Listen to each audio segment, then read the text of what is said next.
Meu caro Luiz Andrade, não tendo outro jeito, é pagar e fiscalizar?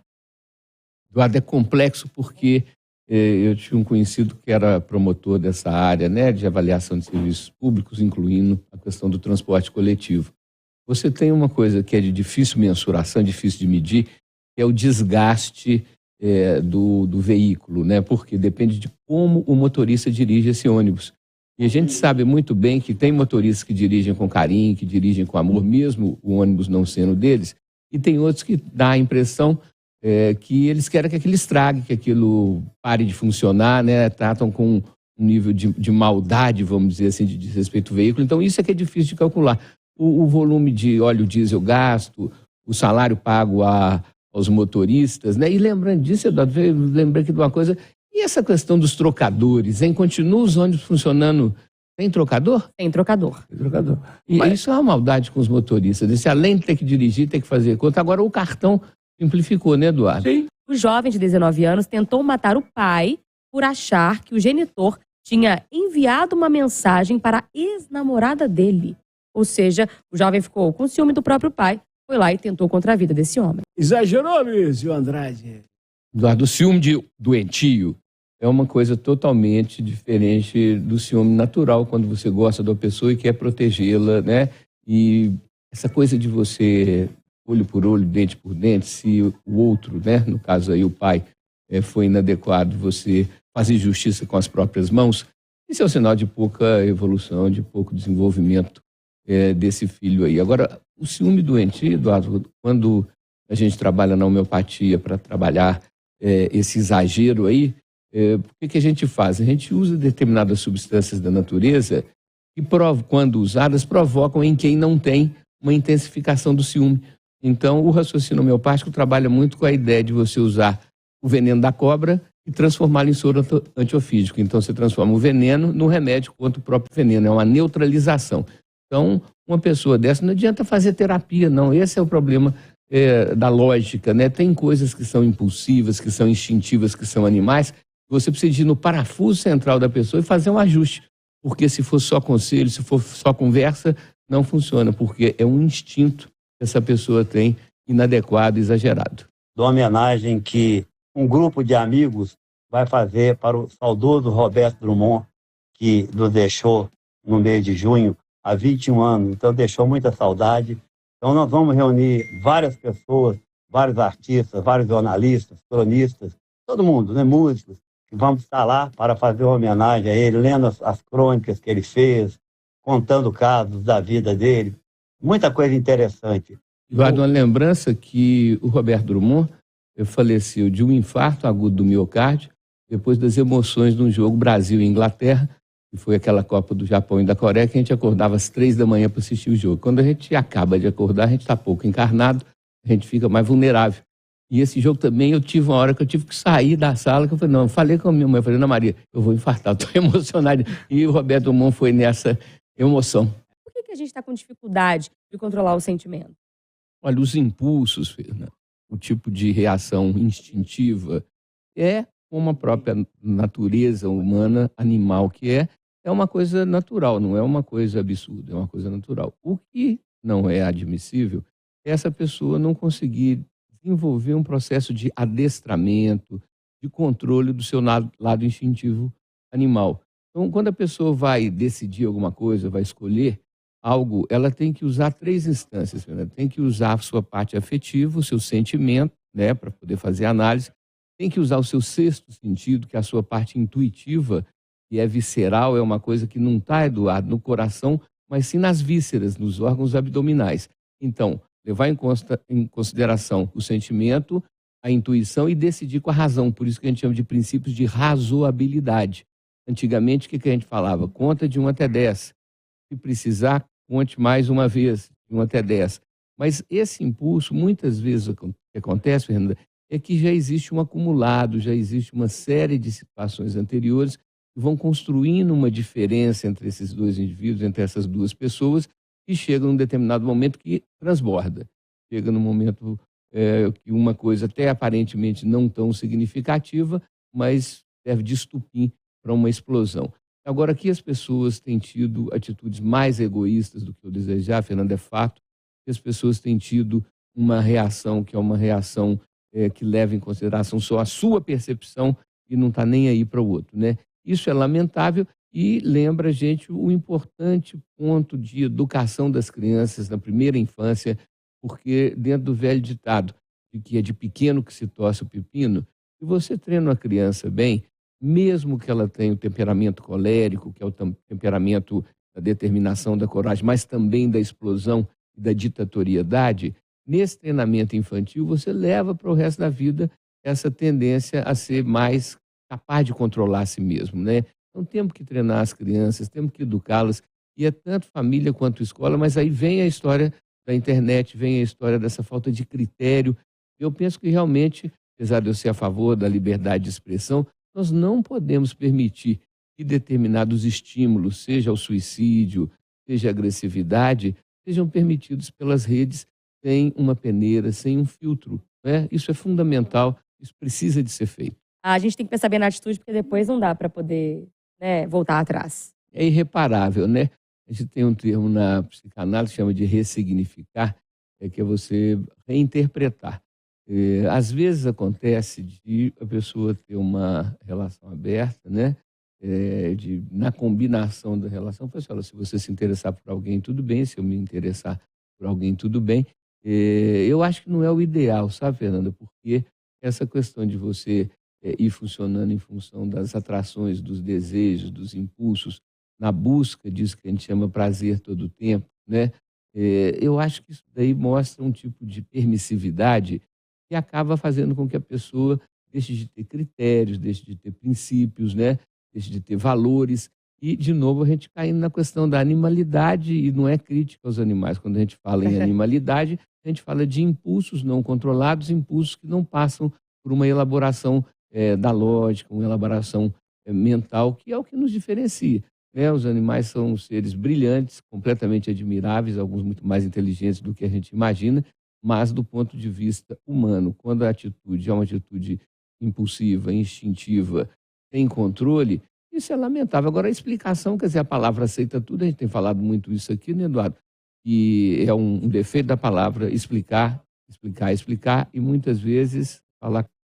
Doutor, eu continuo incomodado com isso. Não se pode publicar calúnia, difamação, aula de como ofender os outros, aula de como ser nazista, racista, aula de como suicidar, sem que quem hospeda essas informações não tenha responsabilidade. Fundamental, né? E a gente tem determinadas instâncias, Eduardo, que ainda são mais estranhas e inadmissíveis, que a tal da Deep Web, né? Onde você não tem controle nenhum de nada. Então, tudo pode, tudo é aceito e você não sabe nem quem que é o responsável por aquilo. E agora, nessa parte aí da dependência química das drogas, né? O tal do iDozer, onde você, usando um fone de ouvido, você pode comprar, e tem inclusive um menu de degustação para você experimentar como o seu cérebro vai ficar se você cheirar cocaína, se você fumar um crack, se você usar um êxtase, um ácido lisérgico. Então, esse descontrole, essa falta de parâmetro e de critério, esse aí que no francês a gente chama de laissez-faire, tipo, deixa rolar, né? Que está aí, deixa acontecer. A autorregulação é algo que na prática não funciona. Você tem que ter o controle social, Eduardo, você precisa de ter critérios e parâmetros. Então, selecionar como selecionar o que precisa ser selecionado, né? Não é uma coisa simples, bobinha, mas é fundamental. Sem isso, nós vamos ter uma bagunça aí que vai ficar uma confusão total. A vida não é só isso que se vê. Não, doutor? Com certeza, e nós enxergamos através de outros órgãos sensoriais também, né?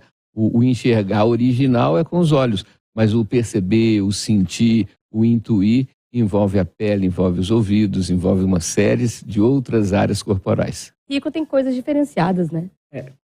Eduardo, lembra meu avô lá de Ouro Preto, que foi meu primeiro instrutor sobre saúde e doença mental, e ele não era da área não, mas que falou assim, em cada cabeça uma sentença, E na outra ele falava assim, cada doido com a sua marina. Né? Eu vi esse negócio do submarino aí, você imagina. Pois é. 5 pessoas, todas diferenciadas, Pagaram mais inclusive de 1 o dono milhão, da né? empresa, né? Entrar naquele cubículo espremido, apertado, para ir lá para o fundo do mar para ver restos de uma tragédia que matou mais de 1.500 pessoas. Em 1912. Quando o Titanic afundou, tinha 2.200 passageiros, 1.500 partiram dessa para melhor numa situação. E você entrar naquela... Quando eu vi o tamanho do negócio, quando eu vi a situação... Eu até não sou claustrofóbico, não tenho aflição de lugar apertado, não.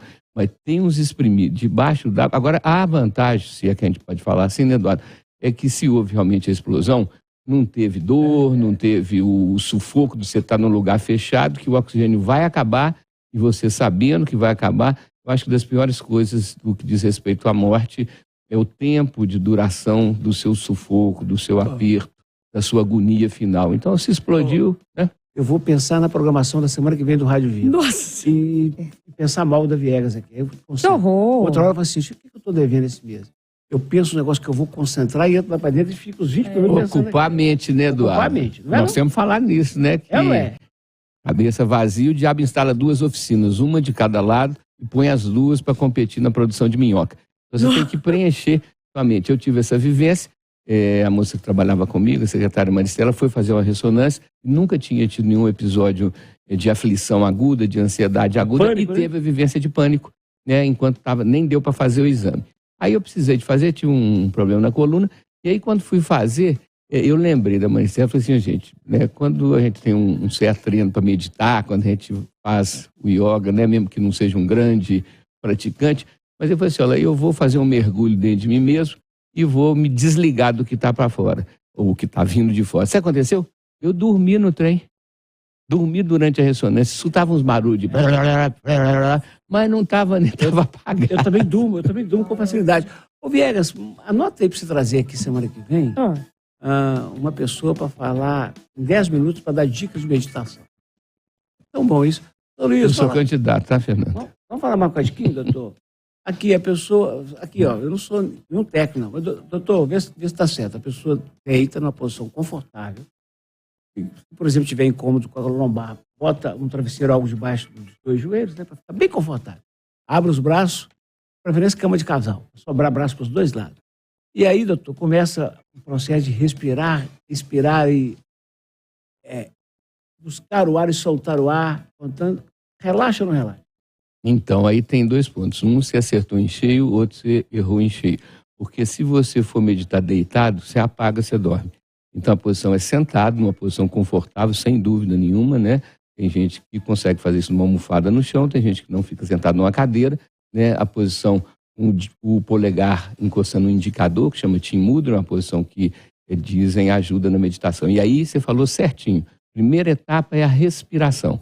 A respiração onde você inspira profundamente pelo nariz e expira longamente pela boca. O pulmão fica com uma quantidade de ar significativa, mais de 1,5 litro, Eduardo, de ar residual. O que é o ar residual? Ele fica paradão lá no fundo do pulmão. Quando você inspira profundamente pelo nariz e expira longamente pela boca, você troca esse ar residual. E com a oxigenação cerebral, Eduardo, você não pode fazer essa técnica respiratória em pé, porque você fica tonto. Porque o oxigênio é psicoativo, ele dá uma onda, ele dá um tipo assim de como uma embriaguez, vamos dizer assim, né? Então você faz sentado e a primeira etapa da meditação é a respiração associada à postura, que é essa posição que você falou, não só confortável, mas uma posição que facilite. E o que é meditar? A ideia de meditar é treinar para, em alguns momentos, conseguir aquietar a mente e estar tranquilo sem estar dormindo. É uma greta, é uma fresta que tem entre o consciente e o inconsciente, entre o dormindo e o acordado. Então, acho que hoje a internet oportuniza muito esse contato próximo com realidades distantes da nossa, gera padrões de comparação que às vezes são inviáveis, e isso pode trazer a médio e longo prazo muitos prejuízos. Eu penso, Fernanda, que tem um tipo de alimento, que é o alimento mais consistente e o alimento que é menos consistente. O alimento mais consistente, no caso do estômago, são sólidos. E o alimento menos consistente são os líquidos, né? Mais consistente preenche com mais propriedade, preenche por mais tempo e preenche de uma maneira mais adequada. E na existência, na vida, Flávia, é a mesma coisa, né? Nós temos um tempo livre, então você vai preencher esse tempo ou meditando, ou dormindo, feito Eduardo falou, eu quero deitar para dormir, então você não quer meditar, você quer apagar, né? Mas então assim, ficar vendo a vida dos outros, ficar vendo isso que no meu tempo chamava frivolidades, né? Essas coisas que não vão acrescentar uma coisa maior, um conhecimento, uma cultura, é só, tem até uma expressão esquisita, né? Mas ela é muito usada assim, matar o tempo, é que nem você jogar paciência sozinho ou no computador ou com o baralho. Quer dizer, em vez de aproveitar o tempo com alguma coisa que acrescenta, que presta, que vai te deixar num bom livro, claro, falar em bom livro, dia 1º de julho teremos o lançamento. Eu tenho até uma curiosidade, que é o ascensorista, né? E a teoria que eu tinha de menina, que a profissão do ascensorista é a profissão que gerava mais curiosidade, que na hora que o caso ia acabar, a piada ia terminar, a pessoa descia do elevador e o ascensorista ficava na mão, mas como é que é? Mas é por isso. Se eu não fosse para alguns lugares, eu não conseguiria estar naquele meio, eu não saberia daqueles assuntos, né? Então a gente... Mas aí, Fernando, o que acontece? O cérebro, ele é meio tipo um músculo. Quanto mais você exercita o cérebro, sem exagero, é claro, mais ele fica vivo, mais ele fica funcionante, mais ele fica feliz. E fofoca, vida alheia, é um tipo de coisa que o acréscimo que dá é muito pouco. Então o cérebro não treina, você fica ali olhando a vida dos outros, como a Flávia falou, construindo às vezes inconscientemente uma inveja, um desejo, achando a própria vida derrubada, achando os próprios meios que ele tem para poder ser feliz precários, né? Então assim, não é que você não deva ver isso, mas você vê isso quase que o tempo inteiro. E doutora Luísa Andrade, sábado que vem, 10 horas da manhã, se Deus quiser, eu estou te esperando.